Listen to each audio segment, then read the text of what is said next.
Welcome, Sara Freeman Smith, to Coaching in Session. How are you doing today?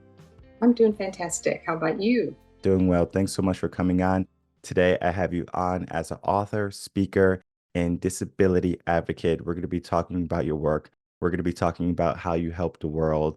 And your story is going to be one for the books, especially here coming into Coaching in Session and talking to the audience about your history, who you are, and then why you do the things you do. And I think that's so important.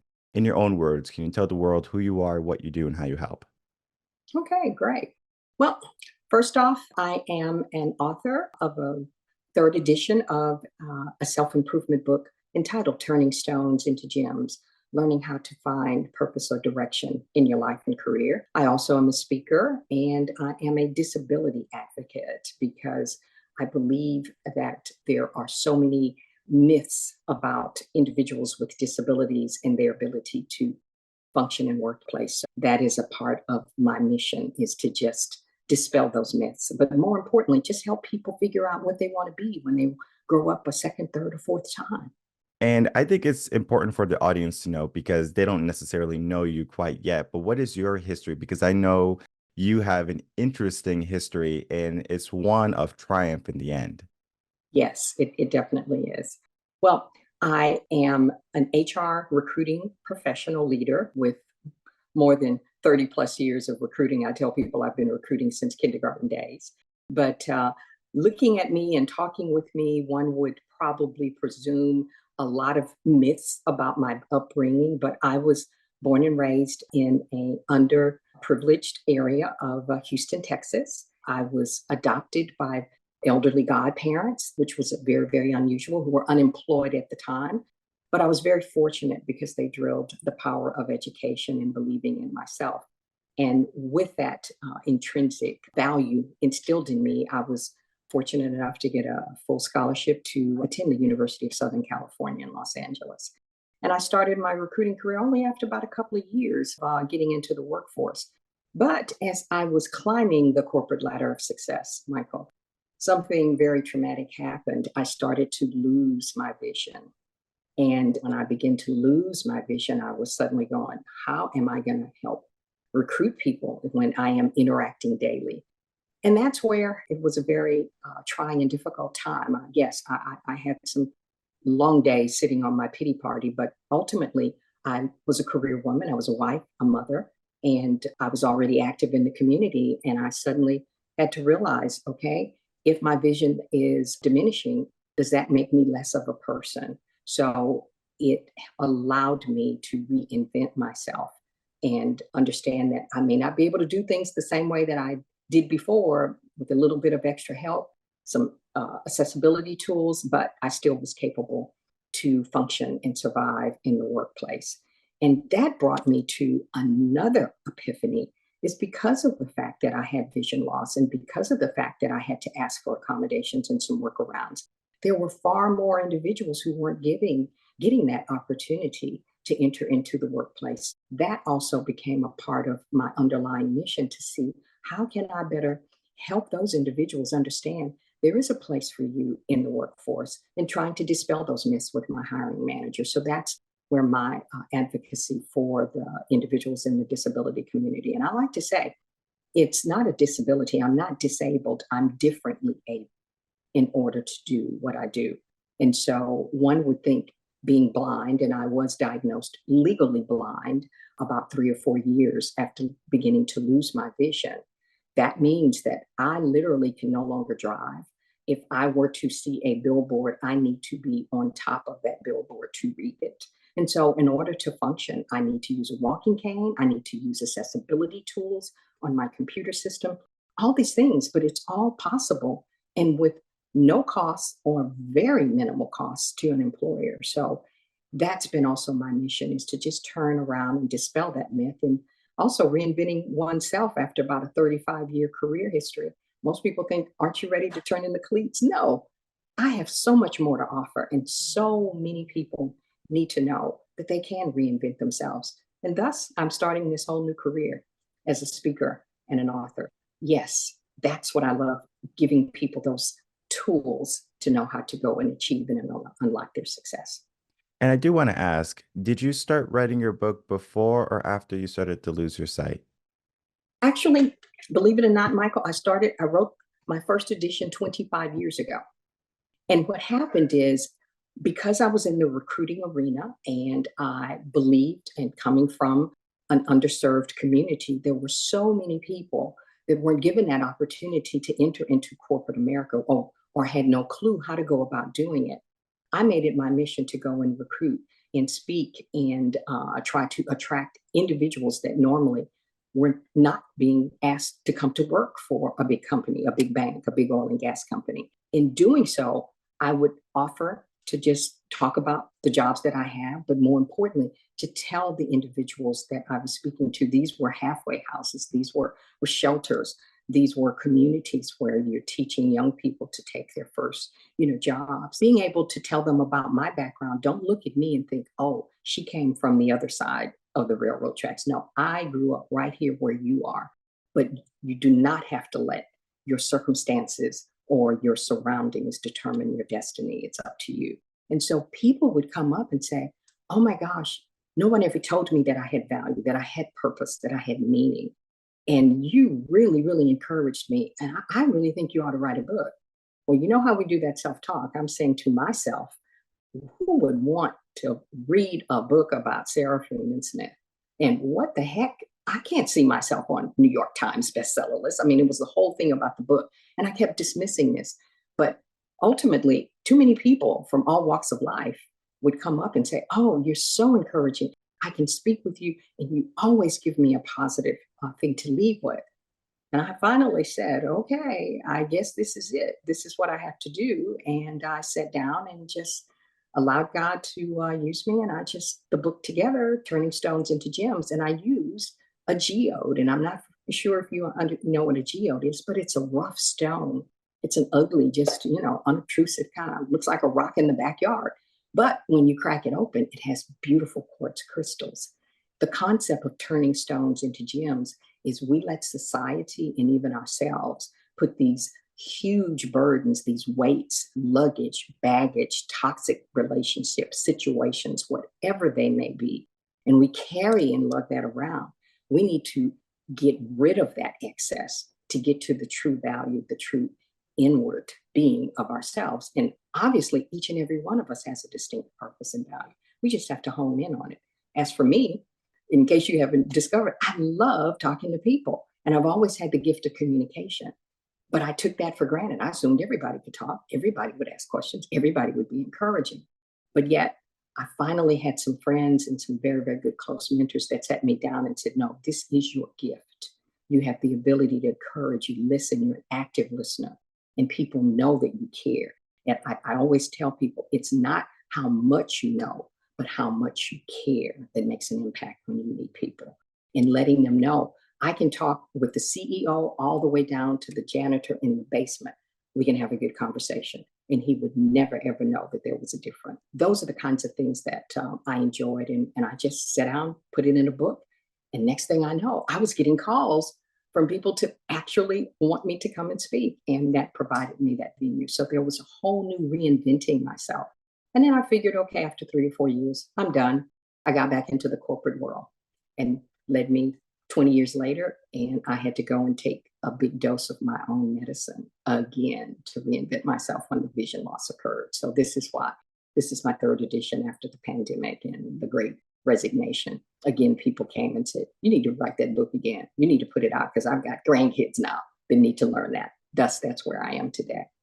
The aspect of writing a book is not an easy task. Many people they give themselves this idea of I want to write a book, let alone to someone who has had a life like yours, where it had its ups and its downs, and especially when you're getting into the third edition and people are requesting, "Hey, we need this book, right? We need our children to see what's truly going on because right now they are just kind of going wild. Just today, I know the episode doesn't air for a little bit from when we record, but there's a high school and all the kids walked out of the high school, but for the reason was kind of silly. The reason why all the kids in high school walked out was because the school banned cell phones. I know that story. And it's so silly where you should be going to school for education, learning, how to be a critical thinker, how to make education forefront in your mind. But yet, this technology, this piece of device has become what so many people have adapted to. And for some people, they might need that resource, but for many people, it's just a luxury. And we grew up in different times. I didn't grow up with a cell phone in my pocket. Neither do I. We had books. You were lucky if you had a calculator. And teachers will always say, when you grow up, you're not going to have a calculator in your pocket. And look at where we are today. I know. I want to talk to you about the difference in education today, because as you said, people are coming to you saying, my kids need this book. What's the difference in education, and what are some ways and strategies we can get back to better education for our youth? Oh, great question. Great question. Gosh, we could probably be here all day, right? But I truly think and I believe and I know because I reflect back when I was in school, I believe the teachers came from a different space. Let me put it this way. When I was growing up, the parents were actively involved in their children's life. And it was always, if the teacher had to make that phone call and say that Sarah was doing something, it wasn't a question. No, my child didn't do that. You have lost your ever loving mind in going into an attack mode. It would be, okay, what does she do? What does she need to do? Okay, I'll take care of it.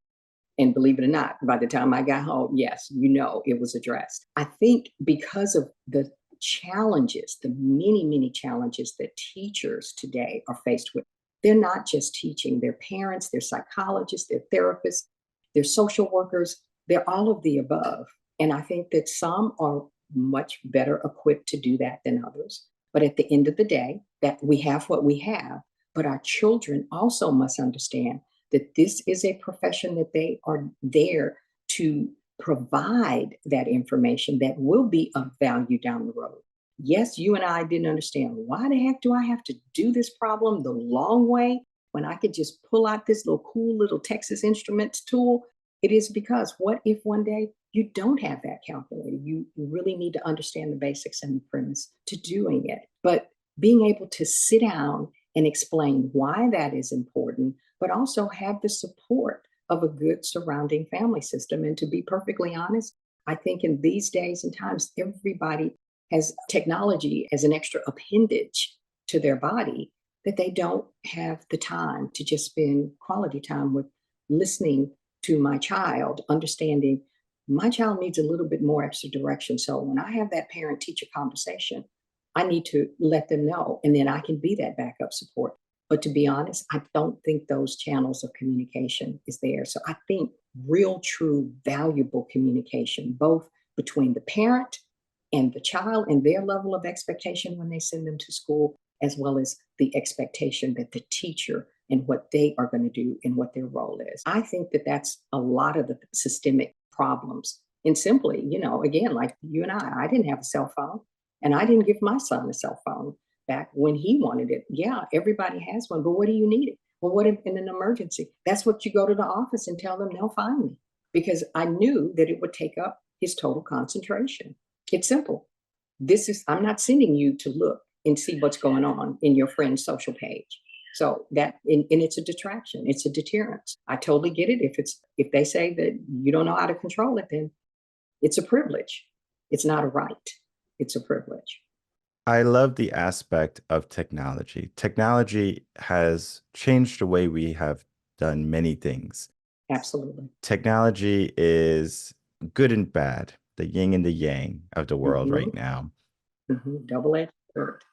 A person can come in, they can find like-minded individuals that can connect people from so far away. You and I are an example of what technology has been able to accomplish. This is a feat that we can't put back in the box.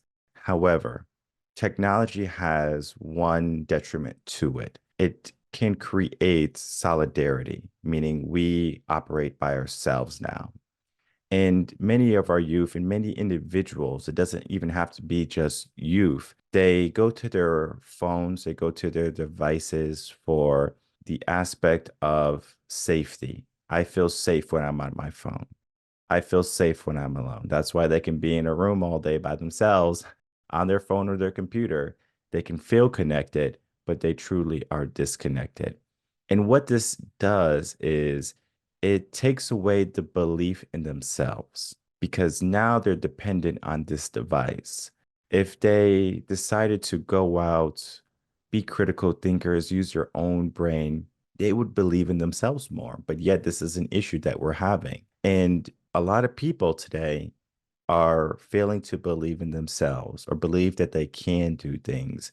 And we can even go a step further that it's not even only about technology and the users of technology, but the people with disabilities, people who have been told that they're going to not be able to do something in their life. They're not going to surmount to anything more in their life.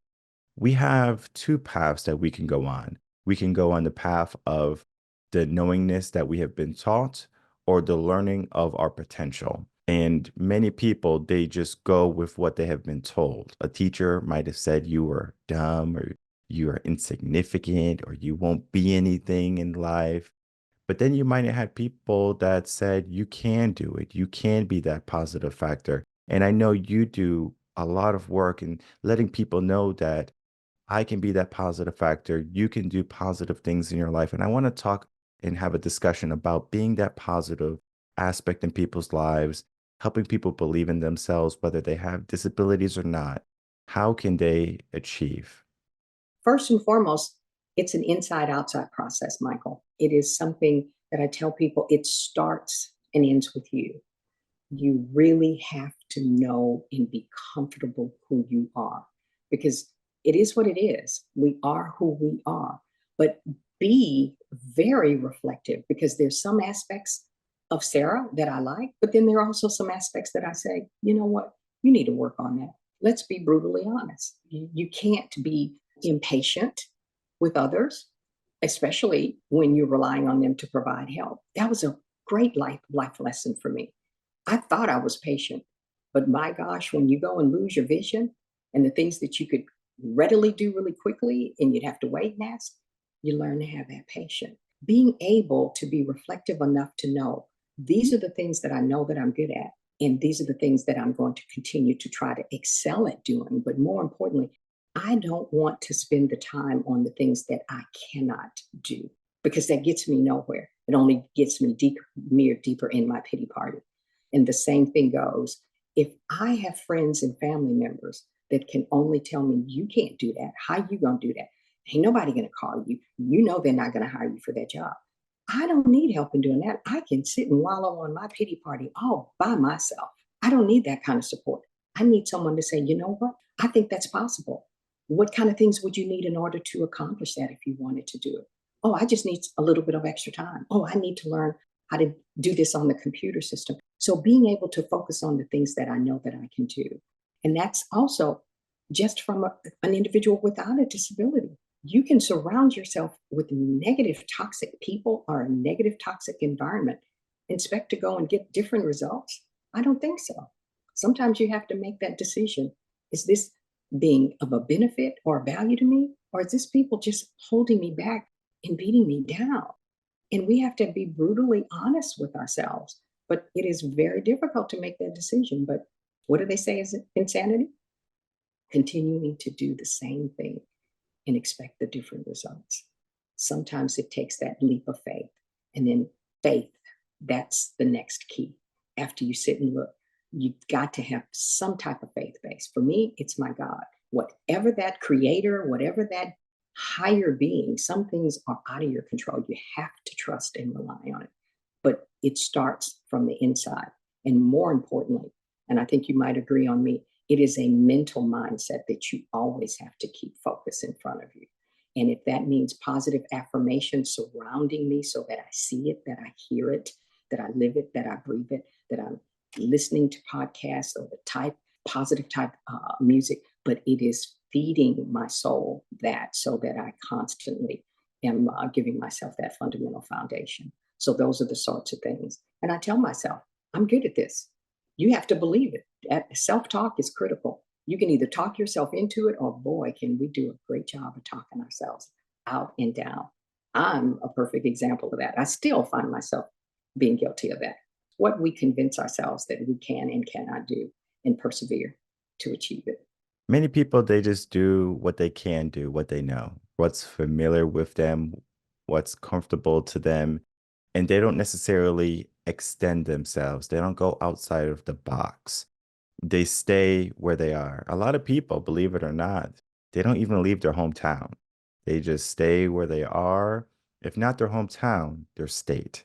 So, like, they might not travel really. They might not go see different cultures, talk to different people. They stay stuck. Basically, sticks the mindset now because not the mindset is, okay, well, I can't do anything. We have that scarcity mindset. It's not enough or I just can't do it. And even though we have this aspect of potential, think of that geo that you were speaking of earlier. There's potential that a rock that you crack open, it has nothing in it, but there is a potential, it has something great. And many people are not willing to go through the struggles of finding that true potential. So they might try once, crack a rock or a geode. They see nothing. Oh, what's the point? I'm wasting my time.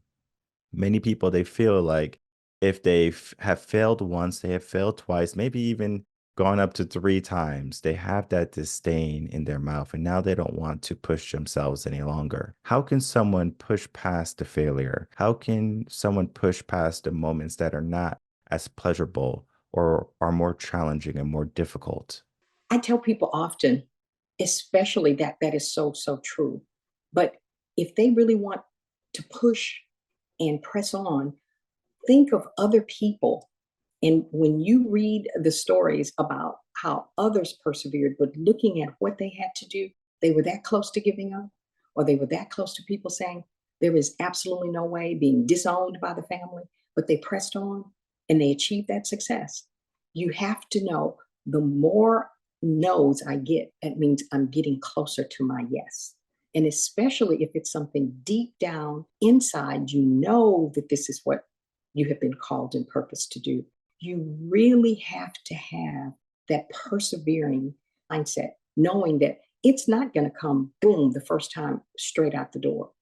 I think of every successful person, they had so many things they tried out that failed, but that one time it was a success.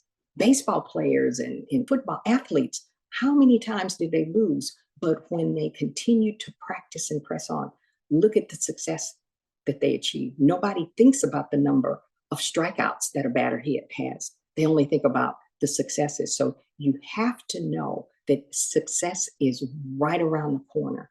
And I must leave my comfort zone. I cannot stay where I am and go and achieve the same level of success. It is going to be that I have to take that leap. I have to trust and know that if this is truly what I feel like that I have been called, or I feel that this is something that I can do, I cannot have an I quit attitude. I have to give it my very, very best until I can't do it anymore. And that's the mindset. I just say, okay, so when did you try that last week? Did you make a call this week? No. Let's do the call together. Tell me what you said. Is there something maybe we could tweak? But being able to examine and say, okay, I'm going to give this my very, very best and not stop and know that I'm just that close. It's just around the corner and kind of visualize that. So those are the kind of things that I try to push and encourage an individual that they have got to persevere. There will be trials. There are going to be some failures. God knows. I had a successful career, but guess what? I was laid off not once, not twice, but three times. But each and every time, the very next job that I was able to accept had a greater responsibility as well as a greater income. I had, unfortunately, you cry, oh my gosh, I was laid off because of restructure or the change of leadership. But guess what? I pressed on, and it didn't, the very next day, I did not have a position. I kept preparing and interviewing and applying, and boom, the position that I did get the very next time was greater than the one that I left. That's how I have to know and trust and believe in my capability, and that the universe will surround me. God will provide all of the other provisions if I do my part. Having that faith and trust to take that leap of faith and not give up. That is important to understand and to acknowledge because many people they think their situation right now is the end all be all, is the best they can get. So if they do get laid off, it's a pity party, depression. They don't see the potential that can come from that opportunity of being let go, as you did each and every time that layoff occurred, you became better, not only in your mindset, but income. And then you basically said to yourself, most likely, that the opportunity that I thought was so wonderful was only a fraction of what I truly can attain. Exactly. Exactly. And this is where we are in life. Many people are living within that fraction of what they can accomplish. Maybe let's call it 1%, a small percentage, but yet there's so much more potential within them. And the work that you do is helping people understand and educating people that they have that potential within them, that they can believe in themselves. And education is going to be one of the best methods for them to unlock more percentage in their life so they can become top 1%er instead of a bottom 1%er. There's just so much goodness here in our conversation because when we look at the overall scheme of life, right? You live and then you die. However, most people they call that life, but life happens in between. Life In happens between. Yes. exactly. It happens in between where we are able to do the things that we want, the things that we desire.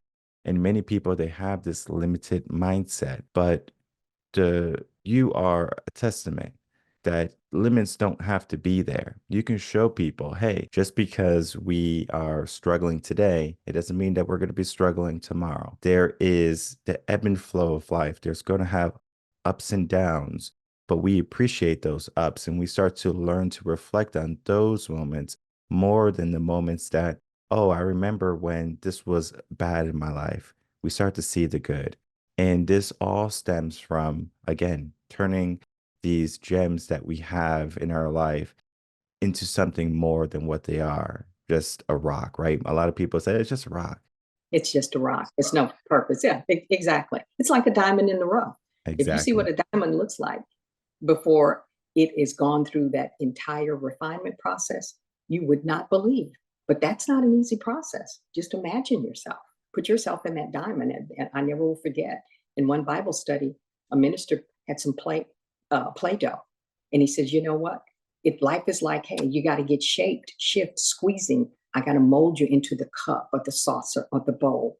You can imagine it comes out really pretty, but look what it had to go through to get to that shape. There was some ouchies and some, oh my God, it is hot up in this oven. I'm ready to get out. But if I take you out too soon, you're brittle, you fall apart. It all is a part of the process and understanding that what lessons learned, the things that happened to me before just made me a better individual that I am to become for the next opportunity. And just like you said, the most important part is the in between. And that's about the seasons. There's short seasons, there's long seasons. And it's the lessons learned that we can take from it. And sometimes we know that this is not the right place and the right situation. And we need to take that move, but we won't do it. But as I said, I'm a firm believer in God. And God sometimes says, I gave you every opportunity. Well, I'm going to just shut it down. Now what you going to do? And you say in the back of your mind, I knew this was not the right place for me. But the money was good. But it was close to home. But however, and we don't do it. So this causes us to be a little bit more reflective and say, hey, now what can I do and learn from that lesson so that this next opportunity, it will allow me to grow and excel. And those are the things that I try to just have people sit and put down on paper, because it's almost like I tell people, life is like, remember the coloring book we used to have, the connected dots? They hand a paper and it says it's a dinosaur, but I remember that's all these A's and B's. And I'm looking on this plain piece of paper and I'm going, I don't see a dinosaur. But my mother would say, take your time, connect the dots. Well, you know what? I'm a hyper type A personality. I would go from A to Z and go, I still don't see. Did you go A to B to C or one, two? Oh, Oh, I see a picture starting to form. All we have to do is stop, reflect, and begin to connect the dots. They all lead to a purpose. And we can begin to clearly see, I wanted to be that accountant because they made great money, but I was a mediocre accountant. That's why I had a job every year. But guess what? I know that I would be a great carpenter. I love working with my hands, but I didn't think I could make enough living doing that. I convinced myself when my family said, you can't make enough money. But guess what? If that is what you truly have the desire and you wake up every day thinking about that, I know you'll find a way to be the very best that you can be. And you will be able to earn that living, that you will be able to be successful at it. Those are the kind of things I try to draw and pull out from individuals so that they can actually realize it and go, oh, I never thought about it like that. That's why. All the stuff we talked about today is so powerful because it's going to give people a sense that they can take up wherever they left off if they ever stop something, if they maybe are afraid to do something. And then they say, you know what? I can make a difference. I can make some change in my life. This is where we are. How can people find you? They can find me by going to my website, which is www.u as in United, R as in Robert, gems, gems.com, which really is phonetically UR gems, but I couldn't write that all in a website address. So it's urgems.com. And they can connect with me. They can reach out, follow up, pick up a book. I also offer 2 free resources. I have a prayer and a gratitude journal. Believe in the power of writing things down because when you're connecting the dots, you got to see what you wrote down to connect those dots, as well as a link to some career assessment tools that they also can have, as well as an action planner to begin to see how much time do I spend on the things that are really valuable and meaningful for me. You'd be amazed where we wind up realigning and looking at, that could be why it's not going so much. I'm not devoting enough time to develop me, being able to take a look at that with an action planner. Check out the website, urgems.com.